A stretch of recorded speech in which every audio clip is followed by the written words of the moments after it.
Poder sentar, irmãos.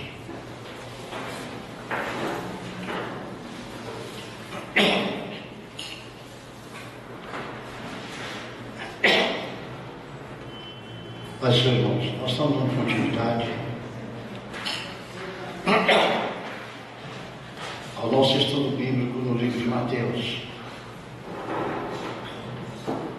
Nós temos falado esses dias, exatamente a partir do versículo 17, do capítulo 5, quando a palavra diz: não cuideis, que vim destruir a lei e os profetas, não vim a me rogar, mas cumprir. Porque em verdade vos digo que o céu e a terra o céu e a terra passam, nenhum jota, nenhum tio se omitirá da lei, sem que tudo seja cumprido. Qualquer que violar um desses mais pequenos mandamentos, e assim ensinar os homens, será chamado menor no reino dos céus. Aquele, porém, que os cumprir e ensinar, será chamado grande no reino dos céus. Porque em verdade vos digo que se a vossa justiça não exceder ao dos escribas e fariseus, de modo nenhum entrareis no reino dos céus. E depois disso já entra exatamente no tratamento que Cristo começa a dar à lei de Moisés. Vai ser interessante notar que esta palavra de Cristo inicial, ela é dirigida primordialmente aos escribas e aos fariseus.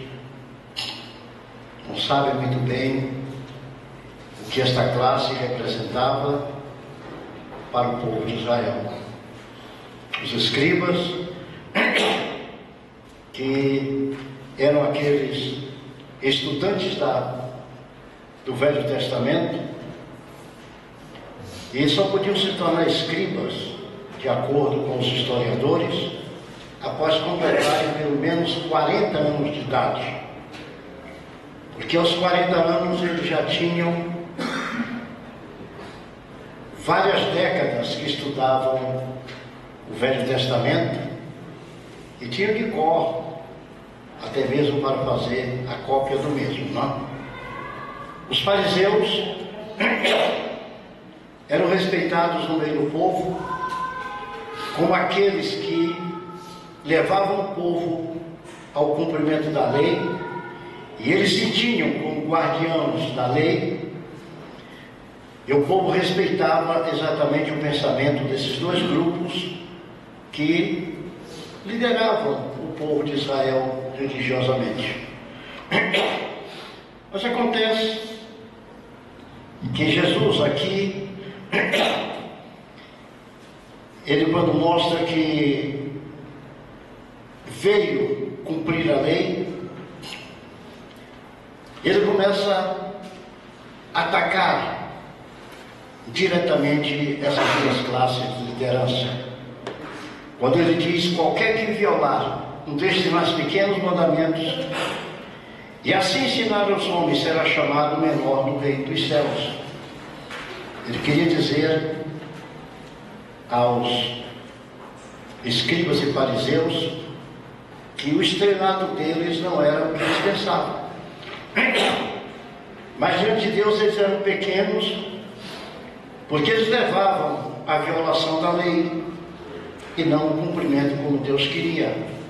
E levavam a violação da lei através dos preceitos que eles criavam e tornavam como tradição.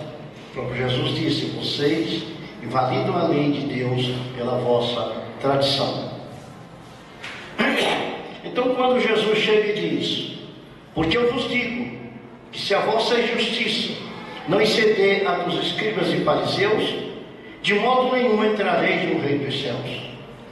Jesus estava fazendo lembrar aquelas palavras dele, quando chamou-os de sepulcros caiados.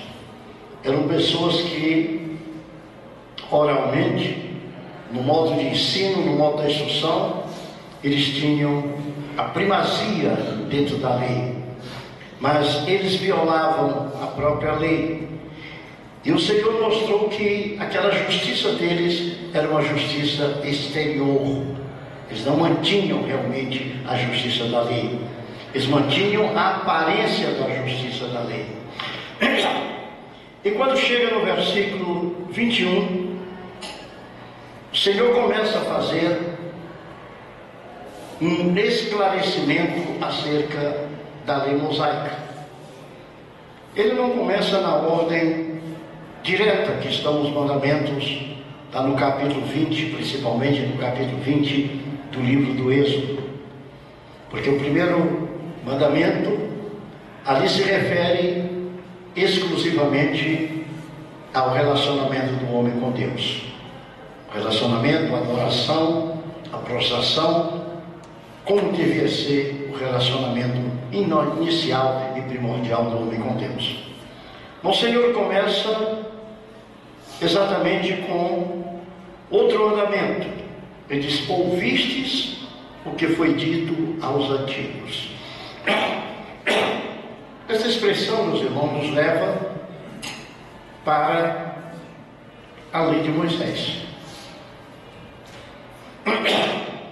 Dito aos antigos, ele se refere àquele povo que saiu da terra do Egito, aquele povo que esteve diante do Monte Sinai, aquele povo que viu Moisés receber as tábuas da lei de Deus, e também viu tudo aquilo que aconteceu para que aqueles mandamentos fossem entregues. Mas eu quero chamar a atenção dos irmãos que este primeiro mandamento logo, ele começa a trazer e a penetrar no campo doutrinário.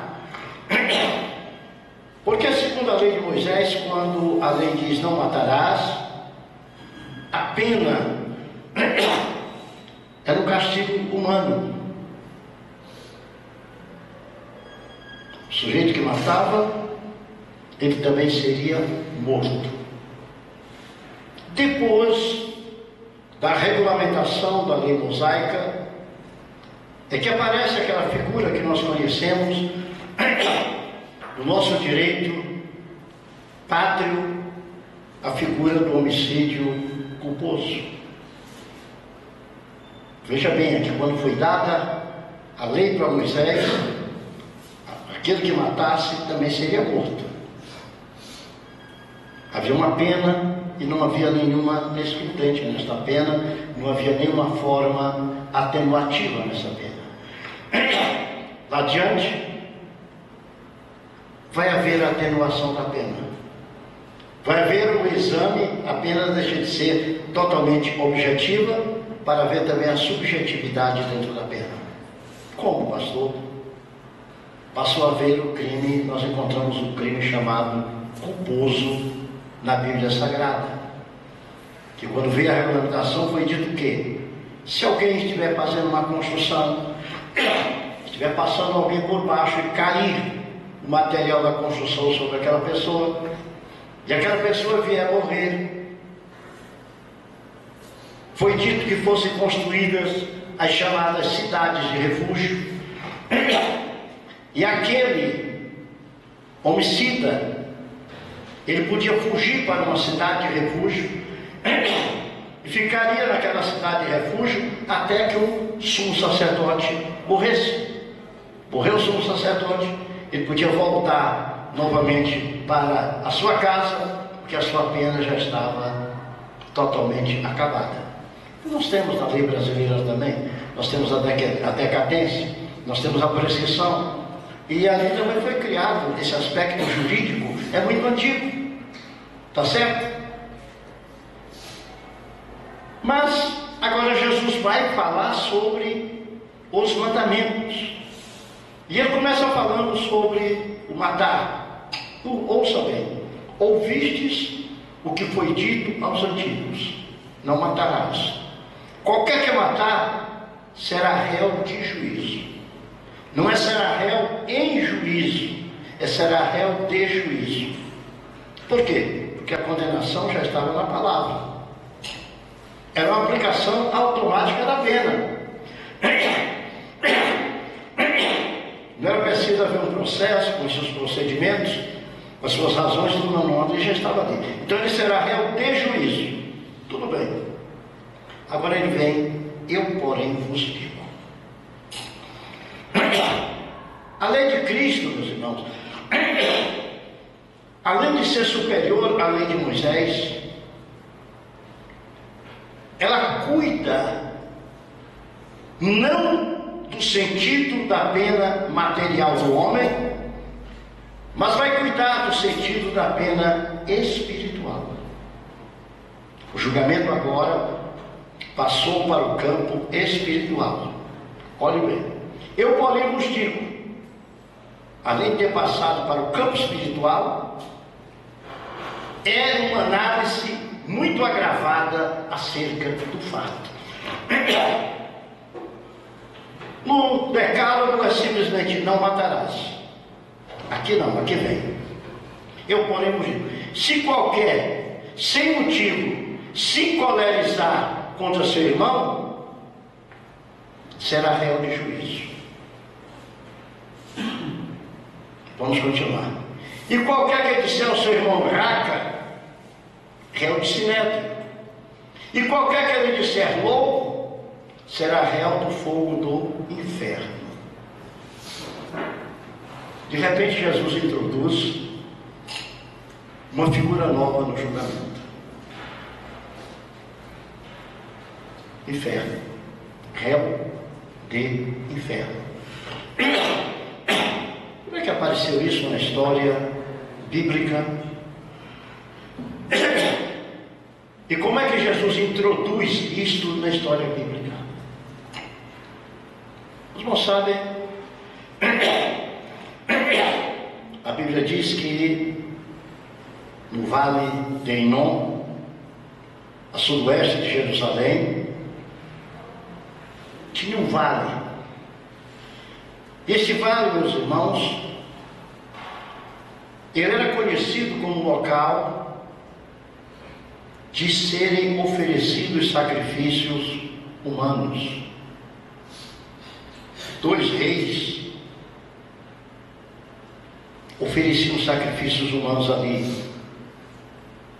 Tá certo? Era o rei Acaz e o rei Manassés. Ali eram oferecidos sacrifícios humanos. Você vai encontrar isso em 2 Crônicas, capítulo 28, versículo 3, e 2 Crônicas,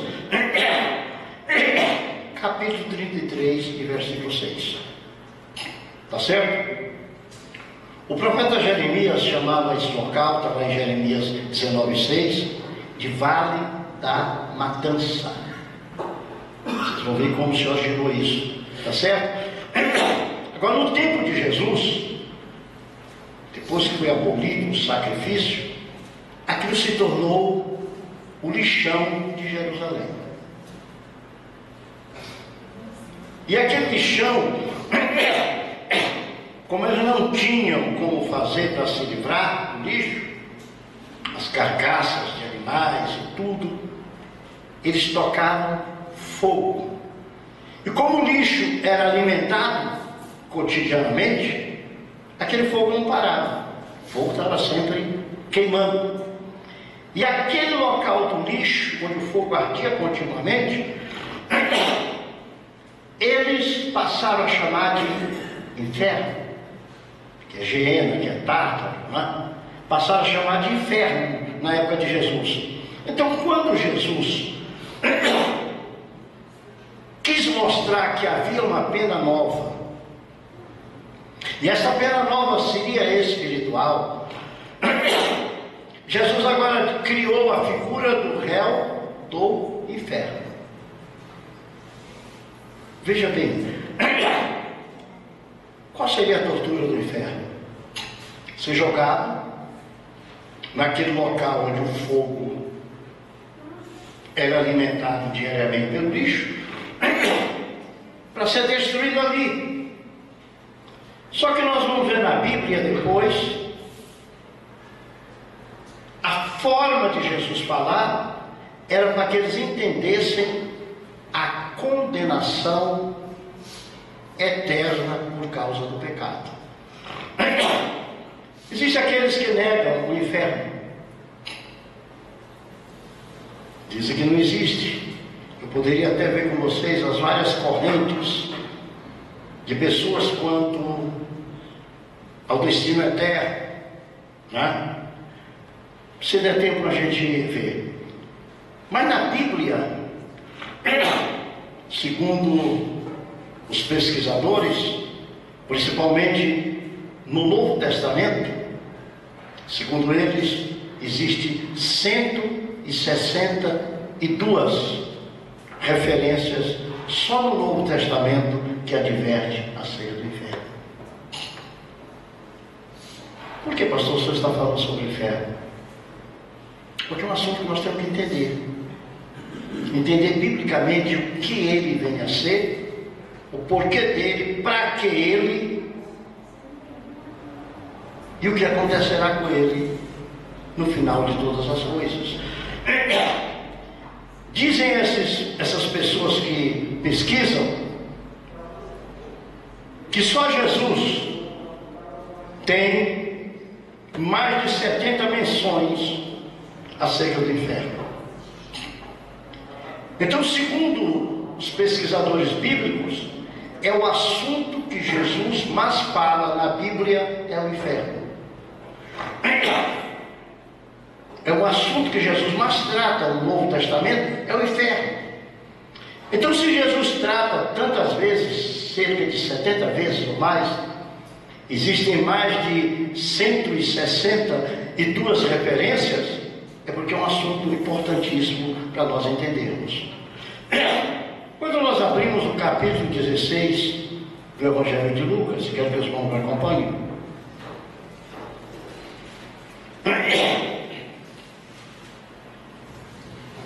Apesar do título que tem aqui, a parábola do rico e do Lázaro, porque não sabe que esse título que está em cima, ele não era da Bíblia. Eles são colocados por pessoas que fizeram divisões da Bíblia. São colocados por pessoas. Você vê que existe a parábola dos 10 talentos. O título, parábola dos 10 talentos. Mas você confere, não são 10, são 8. É 5, é 3, é 8, não é? Hein? Entende? Então não são 10. E a mesma coisa aqui, parábola do rico e do Lázaro. Eu sou daquela corrente que entende que aquilo não é uma parábola. Eu vou mostrar para os irmãos por quê. Porque começa assim: ora, havia um homem rico. O verbo haver, vamos ver se a professora me ajuda. Ele demonstra existência, não é, Roberto?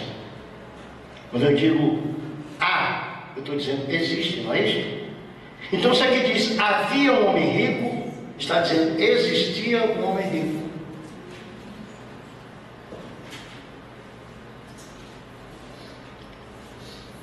Então, quando a Bíblia trata nesta parábola, desculpem, nesse texto, que aqui chama de parábola,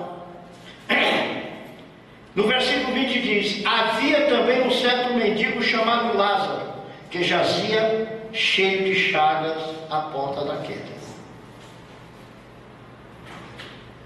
Então a Bíblia está contando a história de duas pessoas que existem, dá o nome das pessoas,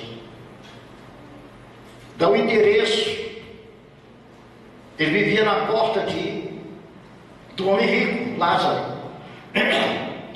E a Bíblia vai te mostrar o seguinte: que um morre e toma um destino, outro morre e toma outro destino. Então o que a Bíblia está me dizendo é o seguinte: existem dois locais diferentes para o ser humano quando deixa esta vida.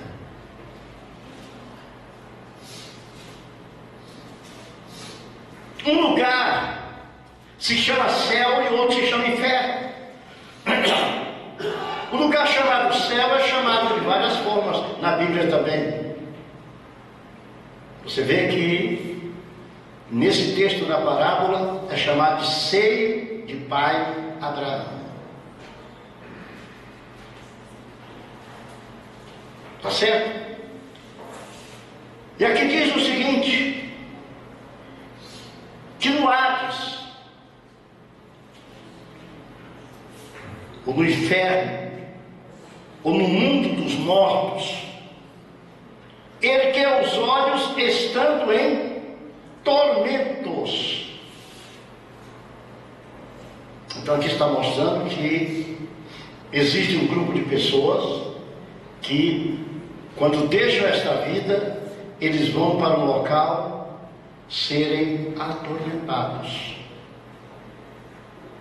E existem pessoas que, quando deixam esta vida, vão para um local de felicidade. Também a palavra de Deus nos mostra que, tanto no céu como no inferno, vou tratar esses dois locais com esse nome, existe consciência. Consciência de quem está no céu, o apóstolo Paulo chama de paraíso ou terceiro céu. E nós admitimos que paraíso é o local para onde vão aqueles que morrem firmes com Cristo. Por que admitimos? Porque Jesus, primeiramente porque Jesus, no dia da sua crucificação, aquele malfeitor que estava crucificado ao seu lado, que disse: Senhor, lembra-te de mim quando entrares no teu reino. Jesus disse para ele o quê? Hoje mesmo tu estarás comigo no paraíso. Então é por isso que eu chamo paraíso de céu, porque o apóstolo Paulo diz: conheço um homem, e ele disse: na carne não sei se no espírito sei, mas foi arrebatado até o terceiro céu. E ele diz: o paraíso de Deus. Existe uma confusão também. Alguns dizem que foi Paulo que foi arrebatado, outros dizem que foi João da ilha de Patmos. Eu não acredito que foi Paulo, porque Paulo, tudo que ele fala na Bíblia, ele fala muito claro. Posso interpretar, que eu estou interpretando. Tem uma corrente muito grande que defende como eu faço, e tem uma corrente que defende o contrário. Se você quiser pensar de um jeito ou de outro, não tem problema nenhum para a sua vida espiritual. Isso aqui não vai complicar a sua salvação. Agora, eu creio que Paulo, ele conta a história da sua vida na Bíblia. Um dia disse assim: tem um mensageiro do diabo que me esbofeteia. Ele me diz: conheço um homem que é esbofeteado por um mensageiro do diabo. Ele, quando escreve, ele é muito claro. Ele diz assim: isso aqui sou eu que estou falando. Isso aqui é pensamento meu. Assim, eu estou falando hoje à noite com vocês. Mas isso aqui eu recebi do Senhor. O que eu recebi do Senhor também vos entreguei. Tá certo? Então eu acredito que não foi Paulo, eu acredito que foi João, o homem que foi arrebatado. Paulo conhecia muito bem, pode ter contado a história para ele. Mas ele disse: foi até o terceiro céu, e ele disse: o paraíso de Deus. Então Paulo me diz que existe um local, em um terceiro céu. Não tem que dizer que tem mais de um céu. A palavra diz que os céus dos céus são o trono do Senhor. Então a própria Bíblia me diz que existem mais céus. Os judeus acreditam que existem 7 céus. E eles dizem que o 7º céu é o trono de Deus. A Bíblia não diz. Está certo? Mas a Bíblia diz que os céus dos céus, tá? Então existe um céu especial. Existe um local de soberania especial. Então a Bíblia me diz isso. Então eu creio perfeitamente nesses dois locais. Um local chamado céu, que nós chamamos de paraíso, que Paulo nos ensina assim. E um local chamado de inferno. Então seria uma divisão do mundo dos mortos. O que a Bíblia nos faz crer que aqueles que aceitaram a Cristo estão no paraíso de Deus, e aqueles que rejeitaram estão no inferno. Antecedência da eternidade no gozo e antecedência da eternidade no sofrimento. Os que estão no paraíso de Deus estão aguardando o dia da ressurreição dos mortos para se encontrarem com Cristo no arrebatamento da igreja. Os que estão no inferno estão aguardando a última, ou chamada segunda ressurreição, exatamente para comparecerem diante do tribunal de Cristo, do tribunal de Deus, do grande trono branco, para serem condenados segundo as suas obras. O julgamento das obras dele é obra de pecado, porque existe o julgamento diante do tribunal de Cristo, pelo qual a igreja passará. Todos nós passaremos. Este é julgamento de e para galardões. Agora, o julgamento diante do trono branco é o julgamento para condenação. É o julgamento das obras, no sentido do pecado. Nós não seremos julgados pelas nossas obras. Pecado, porque o sangue de Jesus nos purificou de todo pecado. Tá certo? Os nossos pecados foram purificados por Cristo. O Senhor retirou deles, não se lembra mais.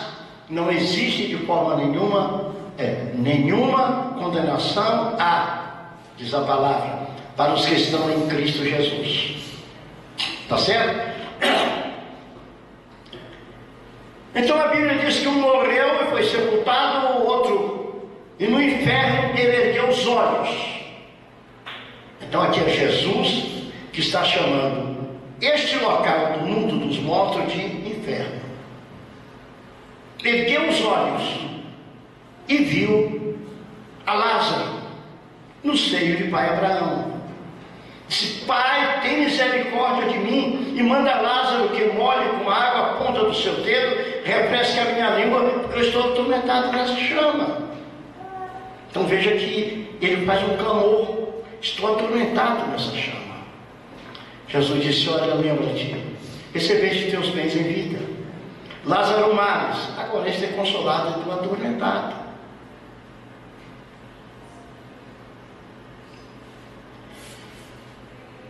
E o versículo 26 acaba com a doutrina espírita. E além disso acaba com a doutrina católica romana, acaba com a doutrina do purgatório. E além disso está posto um grande abismo entre nós e vós, de sorte que quisessem passar daqui para vós não poderiam, e não tampouco os de lá para cá. Que Jesus está dizendo: quem está no inferno não vai conseguir mais sair do inferno para ir para o paraíso. E quem está no paraíso não consegue mais sair do paraíso para ir para o inferno. Então o destino do ser humano é só até o dia da sua morte. Passou o dia da sua morte, acabou. Os que estão lá não podem vir para cá e os daqui não podem passar para lá. Veja onde Jesus quer chegar com o seu ensinamento. Ele quer chegar no inferno, na condenação. Ele não quer chegar na condenação simplesmente do corpo, mas ele quer chegar na condenação do espírito, que a alma também acompanha. Agora vem uma outra doutrina também que Jesus mata aqui. Depois de matar o purgatório, que o sujeito vai, reza um bocado de missa e sai de lá e vai para o local bom, né? Aí vem no versículo 27: rogo-te, pois, ao Pai, que mandes a casa do meu pai. O texto é que você pegue Lázaro e mande de volta para a terra, para ele falar a casa do meu pai. Rogo, pois, ó Pai, que o mandes à casa do meu pai. Porque se Lázaro chegar lá, Lázaro morreu. Se Lázaro voltar, vai haver uma compreensão, vai haver um respeito. É o que a reencarnação quer fazer. Eles querem fazer crer que a pessoa volta novamente. Só que Jesus olha o seguinte: eu tenho 5 irmãos, que continua ele, para que eles dêem testemunho, a fim de que não venham também para este lugar de tormento. Disse-lhe Abraão: tem Moisés e os profetas, ouça-os. E disse ele: não, pai Abraão, mas se algum dos mortos fosse ter com eles se arrependeriam. Porém Abraão lhe disse: se não houve a Moisés e aos profetas, tampouco acreditarão, ainda que é algum dos mortos. Aqui mata também um pensamento adventista. Os adventistas ensinam o chamado sono da alma, que aqueles que estão aguardando o dia final, eles não têm consciência de nada. Aqui mata também esse pensamento adventista. Mas Jesus agora começa a trazer uma verdade diferente, exatamente acerca de uma punição em um local chamado inferno. Vamos pensar um pouquinho, meus irmãos, acerca desta punição e o que a Bíblia descreve acerca de inferno. A Bíblia tem um termo chamado local de tormento. E sempre que Jesus fala, e a Bíblia fala em local de tormento, ela fala em fogo e enxofre. As pessoas que defendem que o inferno é um local aqui embaixo da terra, eles defendem que os componentes a uma grande profundidade aqui embaixo da terra, você encontra os componentes de fogo e de enxofre. Eu não estou dizendo, eu acredito que deve ser um negócio aí para baixo. Só que Deus, sempre que trouxe as maiores punições, com exceção do dilúvio, Ele trouxe com fogo e enxofre. Eu estou tentando pensar por que fogo e enxofre. O Senhor destruiu Sodoma e Gomorra. O Senhor fez chover o quê? Fogo e enxofre sobre Sodoma e Gomorra. Você pega no Velho Testamento Deus falando com o povo de Israel, e o Senhor fala em fogo e enxofre, muitas vezes em destruição. Agora a Bíblia nos mostra que o castigo eterno, ele é manifestado também com esta figura de fogo e enxofre. Porque tem o castigo eterno, ele se divide em 2 etapas. E muitas pessoas confundem o inferno com o lago de fogo e enxofre. Até mesmo, irmãos, o inferno, eu posso chamar de um depósito dos espíritos e almas daqueles que rejeitaram Cristo. Quando a Bíblia fala do diabo no inferno, o diabo mesmo em si, ele não está no inferno. Mas a Bíblia fala acerca de vários anjos caídos que estão em cadeias eternas, aguardando o dia para serem lançados no lago de fogo e enxofre. Quando você abre o livro de Apocalipse, que você vai estudar acerca desses anjos, eles saem como que debaixo da terra, arrebentando tudo. Então parece haver um inferno para o ser humano e uma prisão demoníaca também chamada de inferno aí para baixo. Eu estou dizendo parece. Estou dizendo que a Bíblia diz que existe uma prisão. A Bíblia diz que tem anjos em prisão. E a palavra de Deus nos mostra em Apocalipse, nos finais dos tempos, que serão soltos alguns anjos de prisão. Eles saem de debaixo da face da terra. Em primeiro lugar, a grande afirmação é que o lago de fogo e enxofre, ou seja, a condenação eterna, ela não foi preparada para os homens. A Bíblia diz no livro de em vários textos da Bíblia, não é só em Apocalipse, não é só em Mateus, mas em Marcos também, que é um local que foi preparado para o diabo e seus anjos. O local de condenação que existe foi preparado para o diabo e seus anjos. O homem não foi preparado para a condenação. O homem foi preparado para a salvação. Como a lei apontava o pecado e a condenação, Jesus veio trazendo a graça e a salvação. Então este mundo dos mortos, na Bíblia você conhece como Geena, como Hades, como Tártaro, expressões gregas tem na Bíblia, Sheol, que é a mesma coisa, mas é a expressão hebraica referente a isso, e é o que muitos também traduzem como inferno, que é descrito na Bíblia como castigo eterno. Se você abre o Evangelho de Mateus, no capítulo 25, você pode fazer comigo.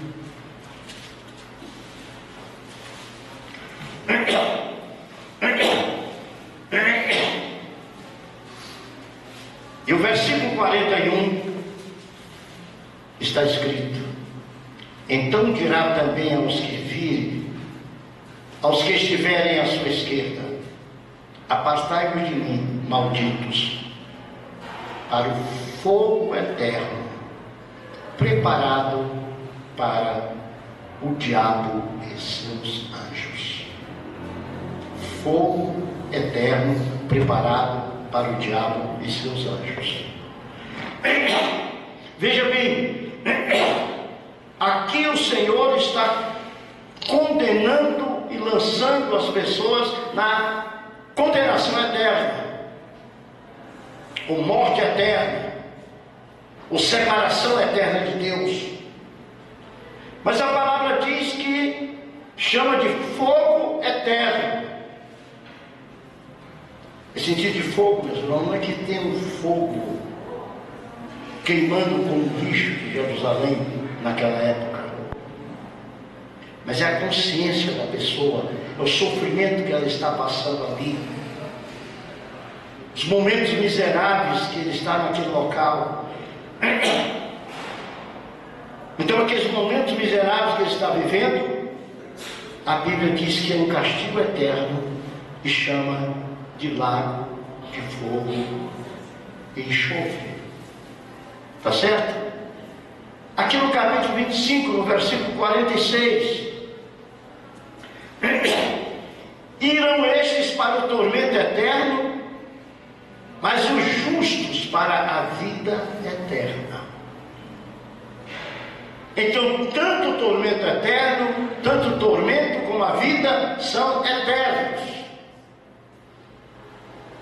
Se a Bíblia diz isto, a doutrina da aniquilação, ela está jogada fora.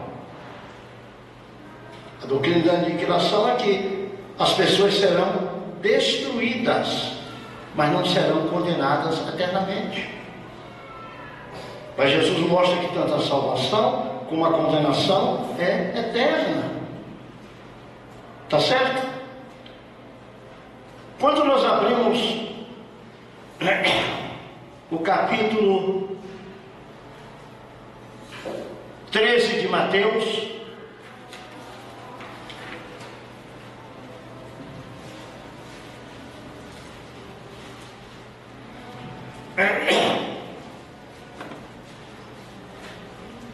Comecemos no versículo 41.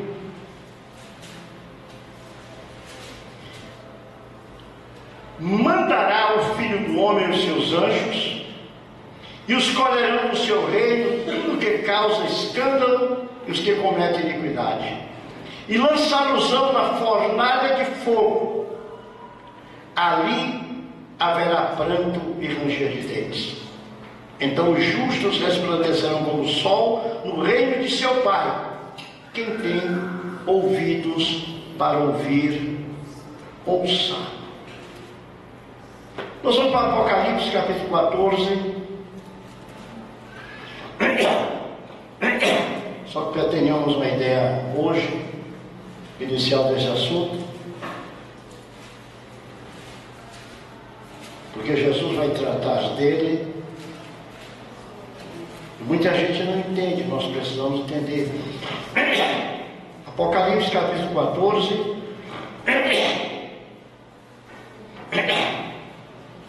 versículo 9 e 10.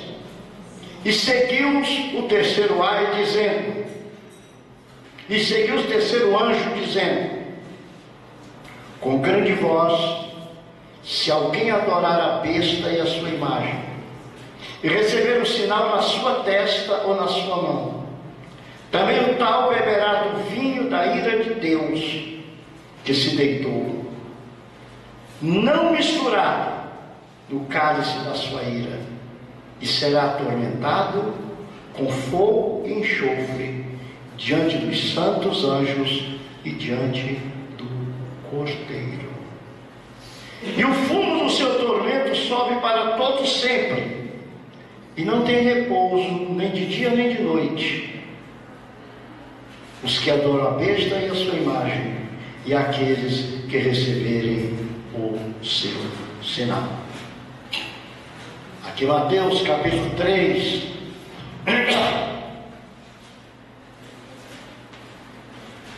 Voltando a Mateus capítulo 3, ainda tratando da pena eterna, que agora Jesus está mostrando, não é mais a pena no ser humano, mas está mostrando a pena eterna. No capítulo 3, e no versículo 12, em sua mão tem a pá, e limpará a sua eira, e recolherá no celeiro o seu trigo, e queimará a palha com fogo que nunca se apagará. 2 Pedro 2,4 diz, ora, se Deus não poupou os anjos quando pecaram, antes, precipitando-os no inferno. Olha, precipitou anjos em local de prisão. Os entregou a abismos de trevas, preservando-os para o juízo. Então, segundo o meu entendimento, existe um local chamado abismo, que a gente tem de abismo, é buraco grande aqui para baixo, onde existem anjos presos, e aqueles que serão soltos no Apocalipse. E o apóstolo Pedro diz, reservando-os para o juízo. Que juízo é que Pedro fala? É aquele do grande trono branco. É aquele que o Senhor manda exatamente para o local de sofrimento eterno que irá. Condenação, o diabo e seus anjos. Nós vamos ver no livro do Apocalipse, de uma forma direta, é a condenação sendo exatamente repassada de cada vez, até que se consuma tudo, quando o diabo e seus anjos, e todos aqueles que não quiseram receber o Senhor, foram lançados no lago de fogo e enxofre, que é a segunda morte. E Jesus disse que este lago de fogo e enxofre, ele não foi preparado para os homens, foi preparado para o diabo e seus anjos. E como foi preparado para o diabo e seus anjos por causa da desobediência, e os seres humanos também desobedeceram, eles também foram lançados no lago de fogo e enxofre, que é a segunda morte. Amém, Jesus. Os parágrafos 9 e 10. E quarta-feira, permitindo Deus, a gente continua.